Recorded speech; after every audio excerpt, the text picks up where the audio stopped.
Certo. Mas assim, isso Aí é... é uma coisa... Lívia, Oi. posso fazer uma pergunta para ti? Me fala o seguinte, como é, você fala aqui da cosmoética, cita em alguns momentos, né? E o que eu queria te perguntar é o seguinte, que você esclarecesse. Como é que você vê a questão da cosmoética na para-abordagem, na parasociologia? Certo. Olha, a cosmoética é muito importante, né? Primeiro, já a ética é muito importante para a sociedade intrafísica, né? Para o conhecimento, para a filosofia intrafísica, que vai mostrar o seguinte, que não é o indivíduo, ele não é capaz de desenvolver uma moral, uma ética, se ele ficar sozinho, né? Estudos na área da sociologia mostraram isso, quer dizer, quando a sociologia surgiu como ciência, quando a antropologia surgiu como ciência, ciências humanas sociais, né? Vamos dizer assim, que é a antropologia, sociologia e ciência política. Na origem dessas ciências, lá no século XIX, eles começaram a estudar diferentes, descobriram em primeiro lugar que existiam diversos tipos de seres humanos. O ser humano não era só o ocidental. Eles começaram a fazer viagens, né, para outros continentes. Os europeus entraram em contato com indígenas, né, com consciências que levavam uma vida muito diferente, né, que tinham outras linguagens, que tinham um pensamento diferente. E eles começaram a perceber que abriu a visão, né? Mostrou, olha, o ser humano, ele não é só esse ser humano europeu aqui que a gente conhece. Existem outros tipos de seres humanos também. Então, o que a gente tem que fazer?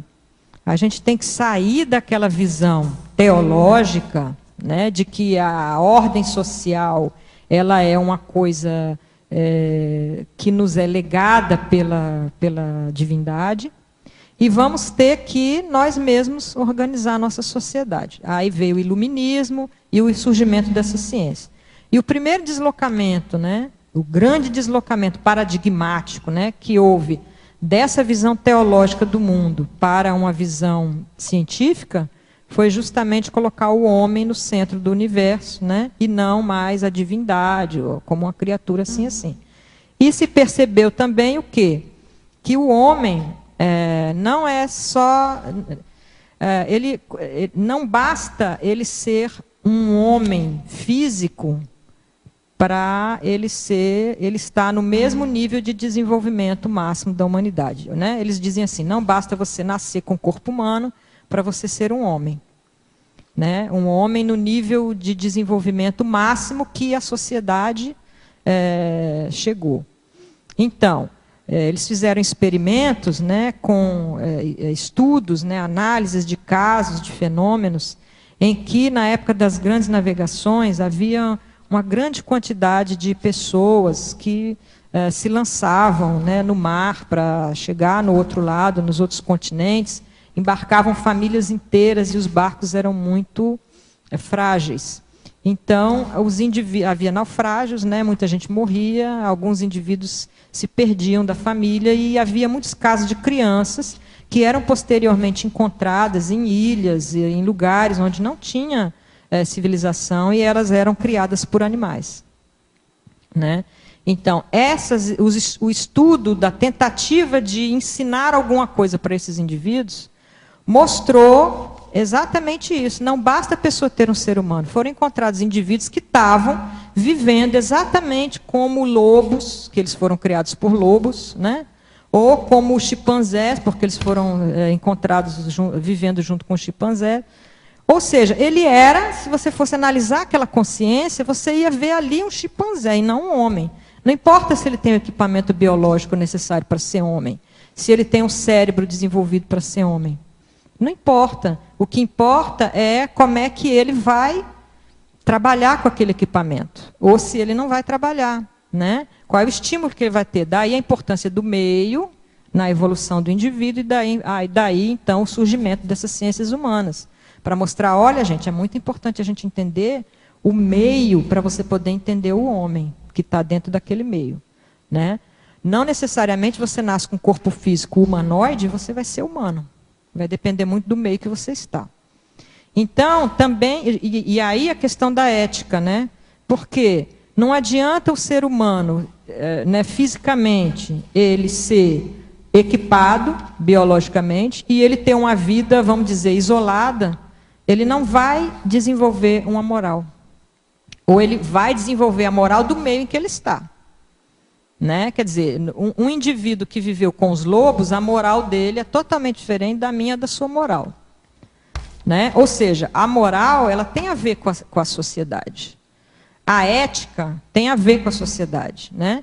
E essa cosmoética, não também diferentemente, ela tem a ver com as relações que as consciências estabelecem entre si, em todos os níveis de manifestação que ela possa apresentar. Tem a questão da paragenética, né? Que a gente pode recuperar cons aí, né? Porque, vê só, nós aqui nascemos numa mesma mesologia, né? É. E a gente não é. Somos diferentes. Nós somos diferentes. Aí eu fiquei me perguntando, será que tinha um lobinho lá, uma pessoa no meio dos lobinhos que pudessem ter uma recuperação de cons? Eu não sei, né? Porque é uma diferença muito grande, né? Mas nós somos meio uns lobinhos que nós... Né?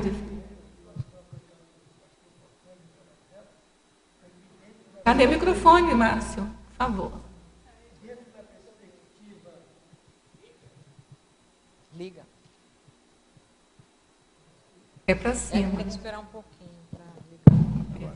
Dentro da perspectiva que está abordando, né, fica bem salientada a importância da extrafisicalidade, né, e dos valores que você, enquanto consciência, você carrega para, mesmo dentro de um meio condicionado, né, por um dado holopensene, você ter a possibilidade de qualificá-lo, né, até moralmente, né, a partir da sua atuação, né.